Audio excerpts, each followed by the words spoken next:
All of a sudden, there was this gigantic boom. And all hell broke loose. I believe that we were all gonna die. It's every passenger's worst fear. We were in the water up to our knees, and it was just freezing cold. But many people do live to tell the tale. Absolutely, accidents are survivable. The key is knowing what to do. That's when you need to have your wits about you. I know I need to figure out where the exit rows are. And when to do it. We evacuate now! Because you never know. It's right at the very last second that everything happens.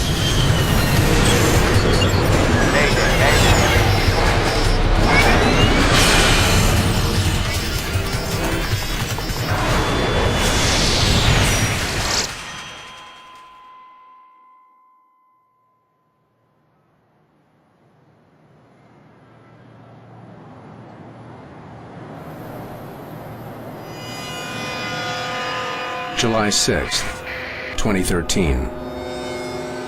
Aircraft debris litters the main runway at San Francisco International Airport. A burned-out hull is all that's left of Asiana Airlines Flight 214 after a devastating crash landing. Asiana 214 heavy emergency vehicles are responding. We have everyone on their way. Cell phone video captures the terrifying scene moments after impact. In your head, everything goes into slow motion. You just don't believe it's happening. You don't know if you're going to be dead at the end of the slow motion or not. The Asiana crew rushes to get passengers off the plane. My brain was very clear, and I planned what I had to do immediately. Actually, I was not thinking, but acting. As soon as I heard emergency escape, I conducted the evacuation. In their mind, it was like their training was flashing in front of them. It just became second nature. The Asiana evacuation is remarkably successful. Of the 307 people on board, 304 make it out alive, revealing a surprising truth about serious aviation accidents.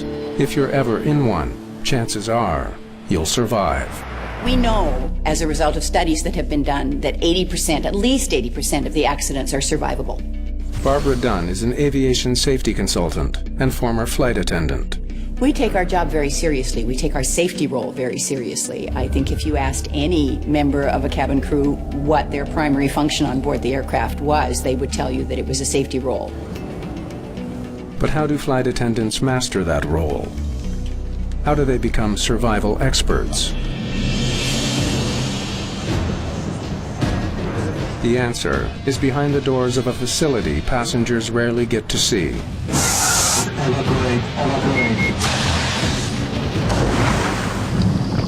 According to my practice, the best training is a practical training. That's why there is a cabin emergency evacuation trainer of Airbus 320. Richard Kubelka is the chief cabin crew instructor at the Czech Airlines Training Center in Prague. It's one of only a few facilities in the industry that offers realistic cabin emergency training. The cabin emergency evacuation trainer is not a real aircraft. It's a mock-up. It's a model.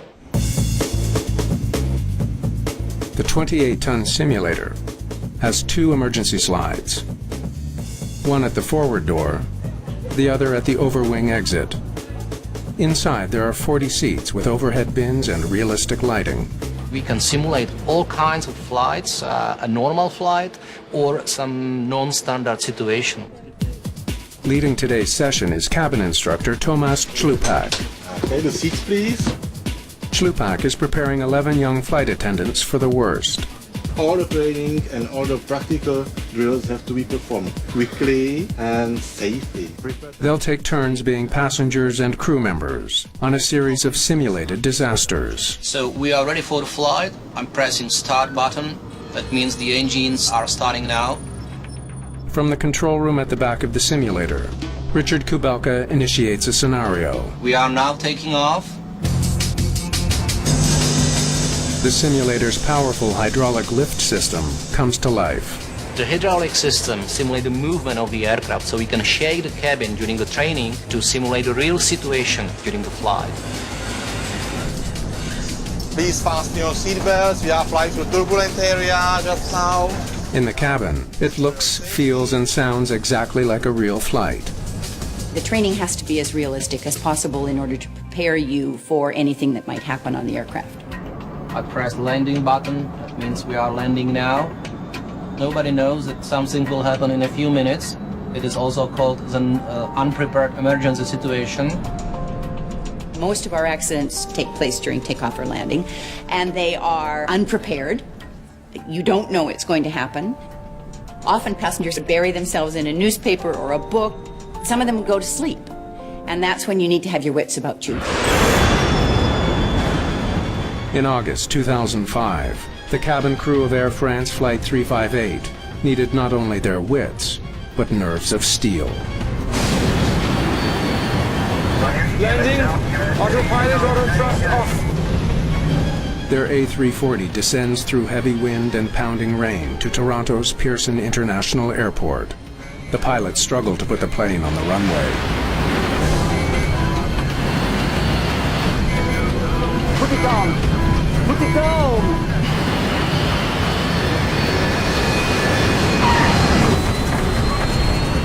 This landing was more intense and harder than any time I've ever landed in another aircraft. The bumpiness of the landing would have caught everybody's attention. The fact that they were landing in a bad storm would have heightened the awareness. It's a very difficult landing. Everyone started clapping, and even the lady who's sitting next to me, I remember very clearly, she said, wow, that was an amazing landing.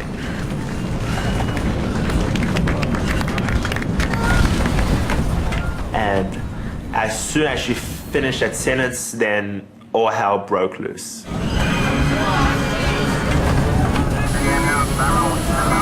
We started the plane started violently going up and down. Then, as it speeds down the runway at 148 kilometers an hour, Flight 358 runs out of room.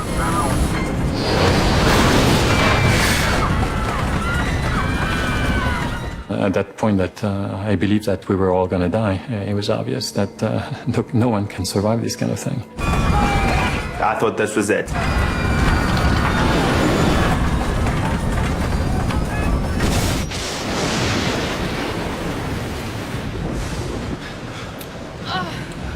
As the smell of jet fuel fills the cabin, panic begins to spread. The plane is now a deadly fire trap. The fire started in the aft end of the aircraft. People in the front didn't realize the severity of this situation. So the people in the front of the aircraft were not as motivated to get out as quickly until there was an announcement made by one of the crew members in the back end of the aircraft. She motivated people to get moving and get out. In an instant, the flight attendant's cordial demeanor is gone. We're trained to be forceful, and we're trained to completely forget about the service aspect of our job and focus just on safety. People were crawling over the seats, they were pushing each other, they were just basically all for yourself. If they can't control the panic, open the door! Open the door! the crush of frightened passengers could quickly turn into a deadly stampede. 297 passengers are in a desperate struggle to escape the burning wreckage of Air France Flight 358. Everybody was expecting the plane to go up. Some haven't taken any of the simple precautions safety experts recommend. Making sure that you wear lace-up shoes and not a shoe that is going to fly off on impact and leave you barefoot. Wearing natural fibers that don't burn as easily. Something that's made out of polyester or nylon or a synthetic fabric of some description. When it gets hot and it melts, it sticks to my skin.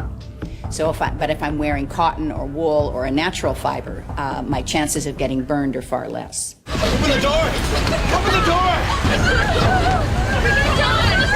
I could see the air attendant there struggling with the fact that should I or should I not open this door, because the fire was raging in front of it. The attendant quickly makes the decision to start sending passengers down the emergency slides. We just ran up as fast as we could, thorns and like through whatever was left of the ground where the plane was.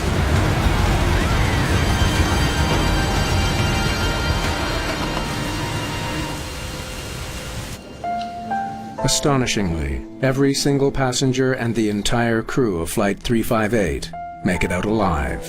In their report, the Transportation Safety Board praised the crew very highly for the job that they did and attributed the fact that everybody got out to the actions of the cabin crew. We really need to take seriously those safety commands and evacuation information, because you never know.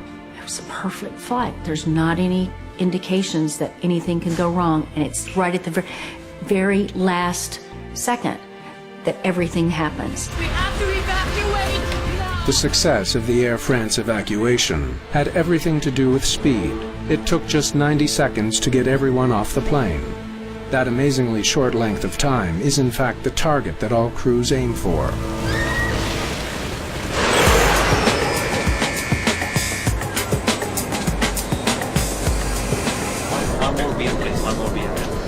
Any moment now, the Czech Airlines trainees will be up against that clock. So the cabin must be clear in 1 minute and 30 seconds. The hydraulic lift rocks the cabin, simulating a hard emergency landing. Evacuate, evacuate, evacuate, evacuate. Seatbelts off! Seatbelts off! Leave everything! Our evacuation commands are designed to get people up and moving and towards the exit and out of the airplane. The slide on this simulator is already extended, so to keep the timing realistic, flight attendants must wait until they hear the sound of the slide being inflated. Leave everything! Come this way! Jump and slide! Jump and slide! It is recommended to cross your hands when you are sliding to protect yourself. Jump and slide! We do what's called looping. We repeat over and over and over and over again until we are sure that everybody who can get out is out. The looping helps combat a psychological phenomenon known in the industry as negative panic. That's when people freeze in their seats and they don't want to move. Instead of getting up and rushing towards an exit, they just sit there and wait for somebody to tell them what to do. Research video has shown that while some passengers freeze, Undo your seatbelt. others will do almost anything to get off a plane as quickly as possible. A famous study by the UK Civil Aviation Authority revealed that desperation and outright panic can take hold in seconds, even in a simulated emergency.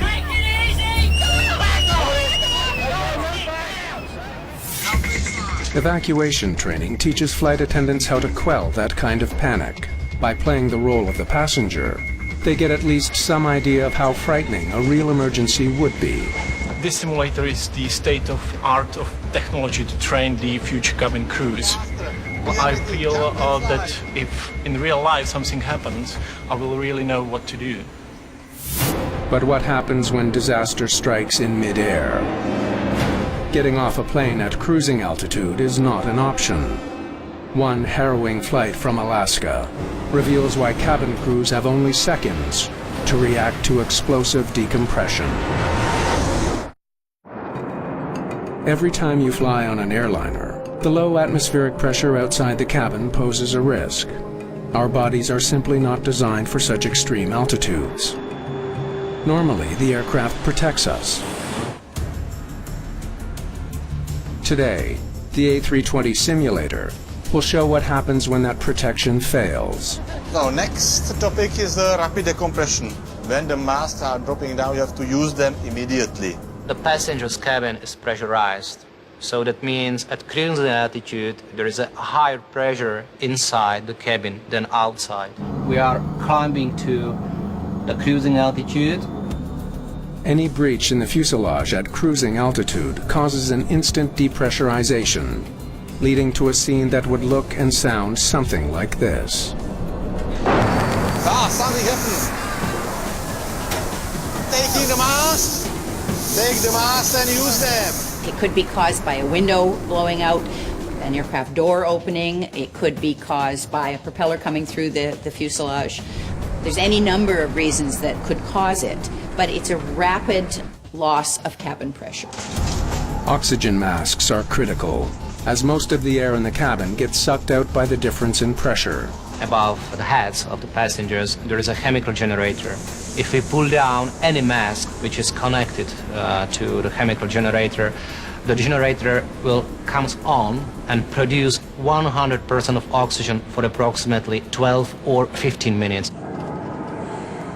If all goes well, 15 minutes of oxygen buys the pilots enough time to descend to an altitude where the masks are no longer needed. For us, it's important to know this shock, when the masks are falling down, and to react, to take it on, and to try to give the information to the passengers to pull the mask down and use them.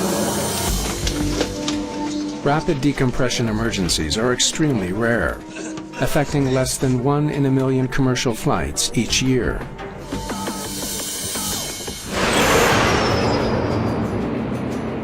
In June 1983, Revolution 8 became one of those rare flights. 10 passengers are flying from Cold Bay, Alaska. We were headed to Seattle. It was a beautiful day. It was clear, no turbulence. Highly unusual, highly unusual. In the cockpit, Captain James Gibson and his crew have noticed something unusual as well. Not with the weather, but with their plane. You hear that, Garrett? I do. Not sure.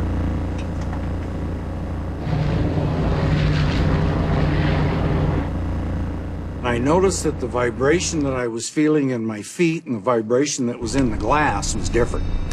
And that's the first time I'd ever come across that. And I thought, well, this is a little different. What the hell? Moose, have a look with you.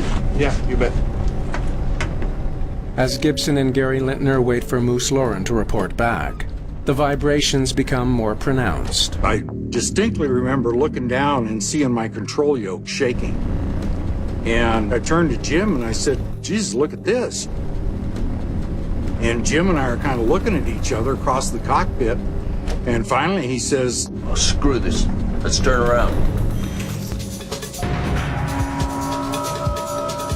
The engineer said, I want you to come back and check number 4 engine and see if you can see anything. And just as I looked out the window, the engine went. As the prop came off, I thought, oh crap, it's gonna kill me. It's gonna cut me in two. But it flew forward and then it came back and slapped the engine and then went underneath. The prop tears a hole in the bottom of the plane. Things would start to fly around. Anything that wasn't battened down would be probably heading towards the hole in the fuselage and disappearing very quickly. I gotta go! I grabbed a hold of the cargo net and looked down at my foot. And, my heart dropped to my feet. Fear just ran through me. I looked straight down at my foot over a hole, straight down to the ocean. I can actually, to this day, see the ocean, that view. The color, the white caps. The hole is more than half a meter wide. That scared the crap out of me. The gash in the fuselage has caused an explosive decompression. And then, of course, the cockpit gets all foggy, and there's almost no sound. Your eardrums are popped. Cabin pressure dropping.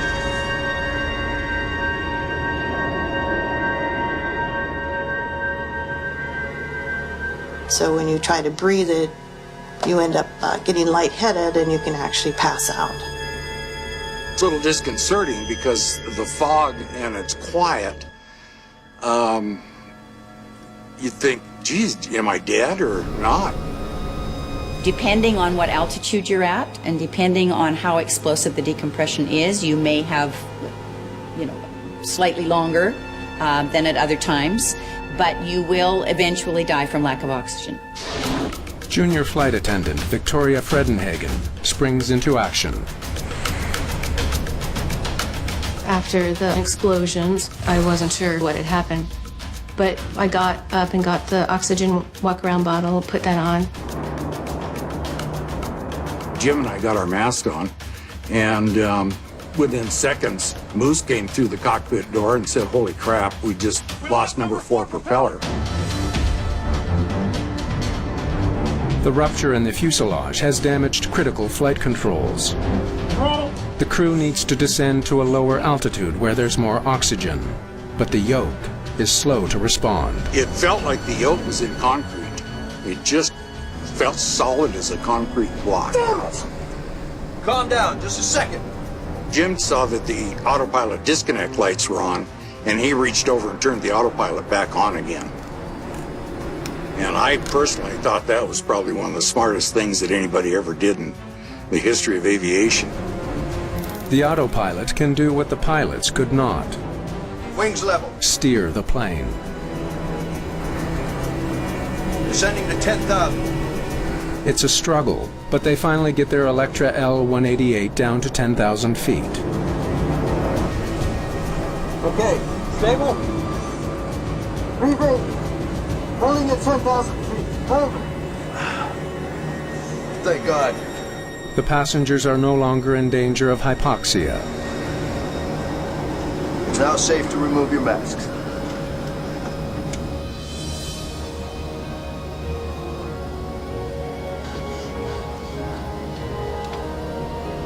There was no real emergency because we could sense that everything was good. Everybody's fine back here! Well, there's, of course, adrenaline running at that point. It just felt good. I think it was just surreal because we were okay. Revolution 8 makes it to safety. The close call is a good example of the dual role that all cabin crews play. When you become a flight attendant, you perform a balancing act every time you go to work, because the passengers look at you as a service provider, which is what you are, and you're supposed to be gracious and kind and helpful, and yet lurking in the background is always the fact that something might happen and you may have to introduce your safety skills. At the Czech Airlines Training Center, Just now we'll practice the most complicated case, firefighting during the in-flight service. the team of young flight attendants is ready to test what may be the most crucial safety skill of all: fighting fire. Fire is very, very frightening on an airplane because there's nowhere to go. In a house, if you have a house fire, you can go outside and you get away from the fire. You can't do that on an airplane. And you can't call the fire department. The cabin crew must respond in seconds or face an unstoppable inferno.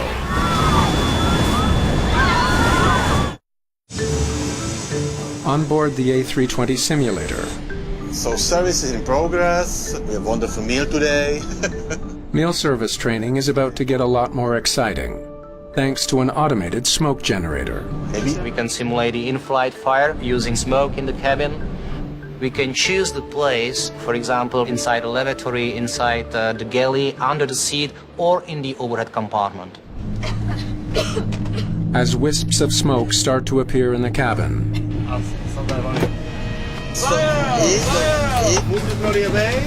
the crew springs into action, clearing the aisle and grabbing the protective smoke hood and fire extinguisher that are stored on all A320s. Perfect. It's very important to start a cooperation between cabin attendants and flight crew members. So let's say that the first cabin attendant will start firefighting procedures. The second cabin attendant will call the flight crew members. Captain, there's a fire in the cabin. We started the firefighting. And the other cabin attendants will take care about passengers. Let's go in the back, please. Improvised filters. You can get them to breathe through something so that you're filtering some of the smoke and the toxic particles out. Was it extinguished? Okay, right. The experience inside is very, very realistic. It's quite heavy and it's very difficult to orient in the smoke in the cabin. and see the people around and try to extinguish the fire. If putting out a simulated fire in a simulated plane is difficult, imagine facing the real thing at 30,000 feet.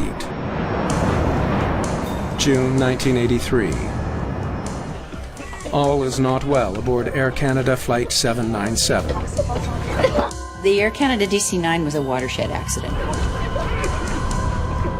41 passengers are beginning to suffocate. The aircraft was at cruise altitude, and there was smoke discovered coming from one of the rear washrooms. The smoke is getting thicker, but the crew can't find the source. Incredibly harsh smoke that was really irritating your throat. You had to take really small breaths, otherwise you would choke. I was crying and scared. I wasn't hysterical. The gentleman sitting next to me explained to me that if I would not cry and if I could, conserve my, not breathe so fast, that it would conserve the oxygen, would help us, and not to worry, that the flight attendants, they really know how to handle these sort of situations.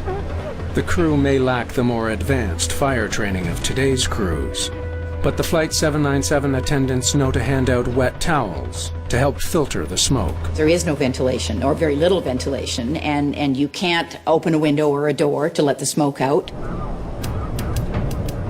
In the cockpit, the pilots have managed to reroute the flight and are preparing for an emergency landing in Cincinnati.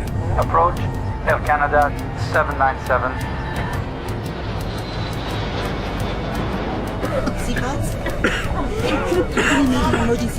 In 1983, it's not standard procedure to instruct passengers how to open the emergency doors. But in this case, the flight attendants take the initiative. To get as far away from the plane as possible. You are clear to land. You are 4 miles. From the time that the smoke was discovered until the aircraft touched down in Cincinnati, I believe was 17 minutes, which was pretty remarkable when you consider that they had to find an airport to land in.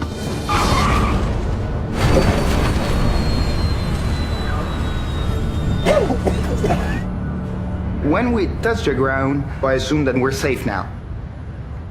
Now let's get out of this airplane. But dense smoke is filling the cabin. Getting off the aircraft suddenly seems more difficult than anyone could have imagined. I got up out of my seat, and I remember putting my hands up on someone's back, and it was like waiting in a line. And I knew that was one line I didn't want to wait very long. Flight attendant Sergio Benetti swings open a cabin door of the smoke-filled Air Canada DC-9. He helps gasping passengers escape.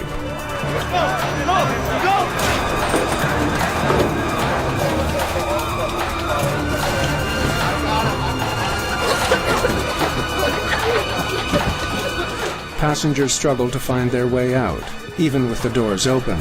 The exits are all but invisible. The smoke is too thick. I saw a light, and it was the door that had opened. Someone had opened the door. And I realized what it was. I ran to the door and held my help. I just put my face out so I could breathe.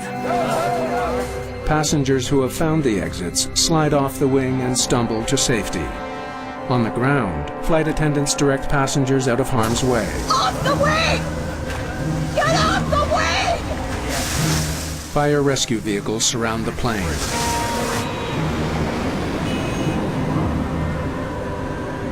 Before everyone can get off,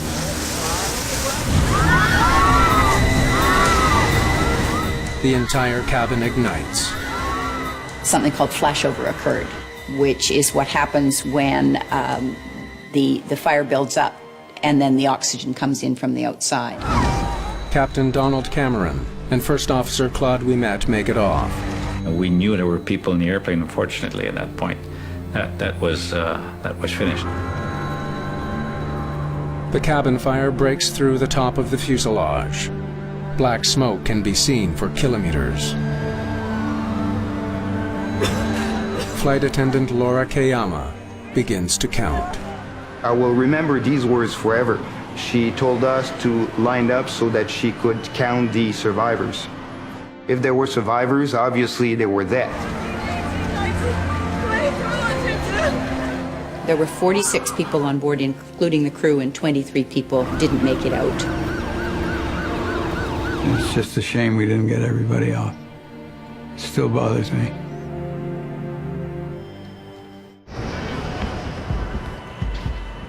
When the fire department and the investigators went into the aircraft afterwards, they found passengers on their hands and knees aft of the overwing exits, facing aft. So clearly they had crawled back there looking for exits and didn't find them. A, because they probably didn't know where they were, and in those days they weren't marked well. You need to have a rough idea of how many feet it is to your nearest exit and to an alternate exit, and how you're going to get there if the cabin's full of smoke. So you just need to be aware. The tragedy of Air Canada Flight 797 leads to significant safety improvements in the airline industry.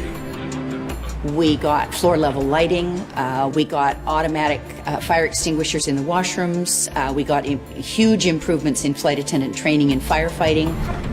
The cabin crew's impromptu decision to show passengers how to open the overwing exits is adopted as a routine safety measure.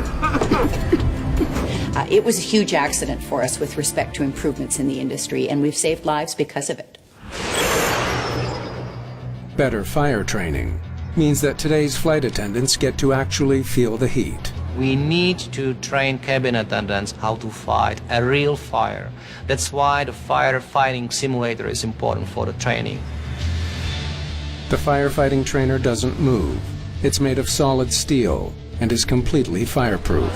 Welcome. Well, come in. Thank you. It can simulate 3 types of onboard fire: a galley fire, overhead compartment fire, and fire from below the floor, one that might originate in the cargo hold. Okay. So put your smoke hood on, please. For some trainees, it's the first time they've had to fight a cabin fire while wearing restrictive gear. For new employees, it's very important to realize that the in-flight fire, it's a very difficult situation. You have the extinguisher. The drill is carried out with a water-filled extinguisher. Okay, short burst and close it. On an actual flight, they'd be using even more effective halon gas extinguishers. Close it. Check once more, please. Directly, don't be afraid. You can be closer. Right. Good. Good experience. Well, you can remove the smoke hood. It's the kind of training Barbara Dunn wishes she'd had. Next one, please. When she began her career as a flight attendant. When I was hired in 1971, we had no simulators at all. Our firefighting training consisted of firing off a water extinguisher into a garbage can, and that was it. Don't be afraid, come closer. So it's changed dramatically. The training process is comprehensive now. Okay, that's all. We're doing. Good. Next one, please. Each flight attendant will face the flames before moving on to the most physically demanding drill of all: water survival training. We need to train all cabin attendants as well as flight crew members what to do in case of ditching. Ditching means landing on the water. More than 2/3 of the Earth's surface is covered in water. When a plane goes down at sea, passengers face an incredibly challenging ordeal. Those lucky enough to survive the impact will then have to survive in the open sea. Wearing a life vest could make all the difference if you know how and when to use it. You don't want to inflate your vest until after you've left the aircraft. We don't want the aircraft filling up with water and you having your life jacket on floating at the top. You're not going to be able to dive down with a life jacket on. So you're really much better off to wait until you get outside and then pull your inflation toggles. Ladies and gentlemen, welcome on water survival training. The training begins with a quick lesson on how to safely jump into the water from a ditched plane. Position is like this. That's important. An injured flight attendant can't be much help to passengers. And by the purpose of this position is protecting your important parts of the body and my head against the sharp objects into any water. Is it clear? Yeah. Let's go. Yes.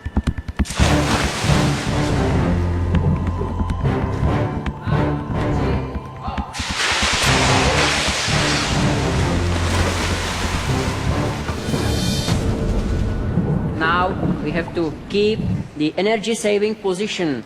Cross your arms and legs and bend.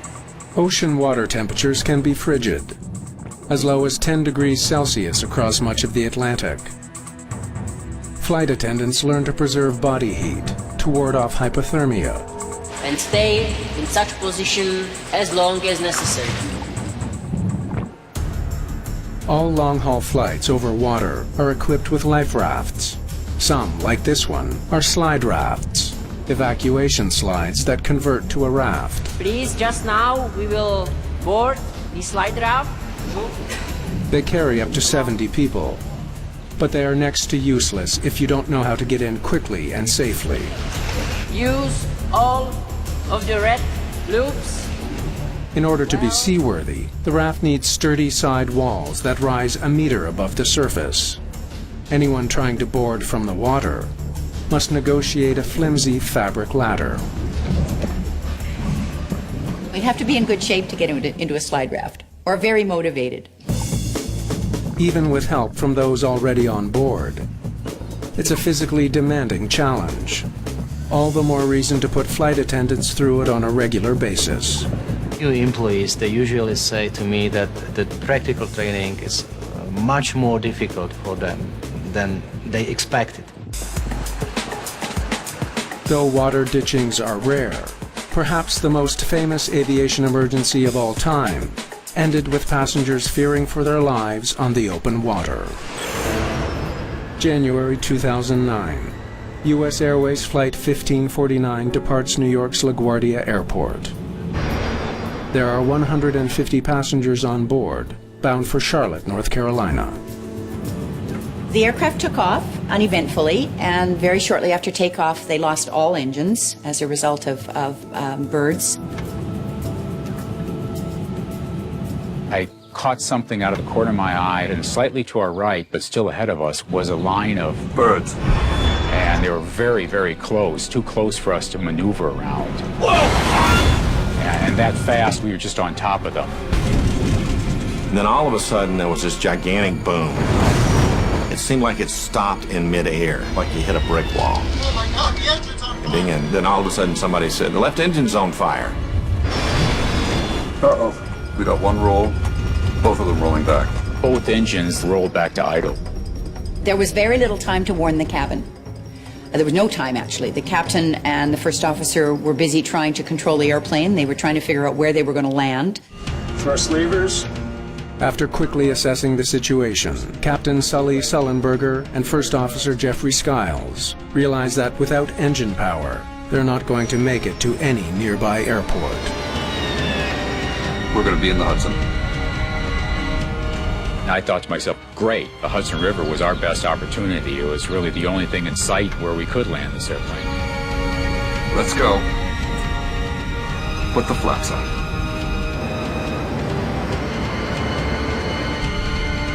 Brace for impact. What does he mean, brace for impact? I had no idea about how to brace for impact. You need to be aware of your brace position. In many, many accidents, the cabin crew are trying desperately to get the passengers into the brace position, but because the passengers haven't read the safety features card, they don't know what that means. Get your heads down and stay down! Proper brace position is knees together, feet flat on the floor, body bent as far forward as possible, with arms wrapped under the legs or braced against the seat in front of you. Your body's going to be thrown forward, so if you can get yourself into that position beforehand, the amount of movement back and forth is going to be reduced and the level of injury will be less. In the cabin, the passengers prepare for the inevitable. All the passengers really started kind of pulling together, and somebody yelled out as we were going down. Be ready at the doors! The folks at the door says, we're ready. Clay Presley does what all passengers should. He stays calm and tries to think ahead.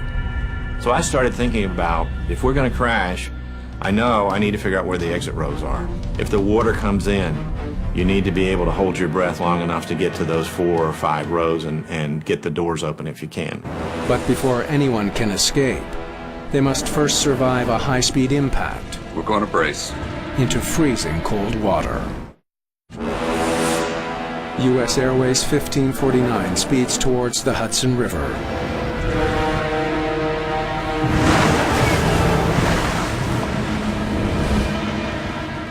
Looked like the airplane was going right for the bottom of the Hudson River. All we saw was water cascading over the windshield.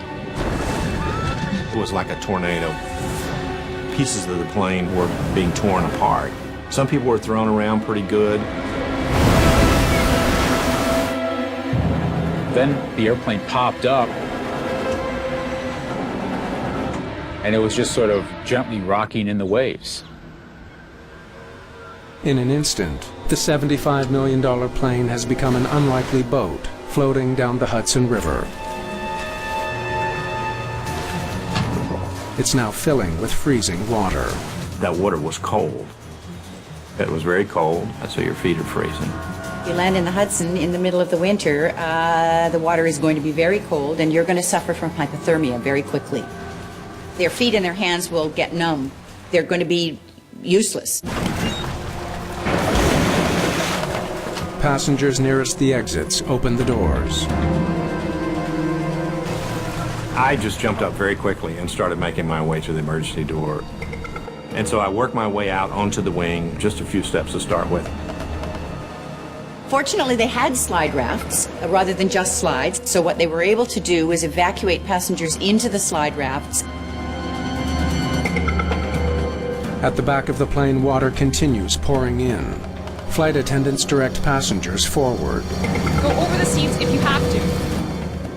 We were actually in the water, up to our knees, and it was just absolutely freezing cold. Every part of your body that was in that water just ached to the bone. Come forward! Is there anybody here? We were very confident there was nobody left on the airplane. Since the plane came down near Midtown Manhattan, it's not long before rescuers are on the scene. I saw the first ferry, and I could see the wheelhouse. I felt like, okay, we're really going to be okay. There was a sigh of relief. In the end, all 150 passengers and the entire crew of Flight 1549 are brought to safety. Another example of how serious aviation accidents often end well. Absolutely, accidents are survivable. The next time a passenger gets on an airplane, I want them to be aware of their surroundings. I want them to know where they're sitting, how they're going to get to an exit if they have to.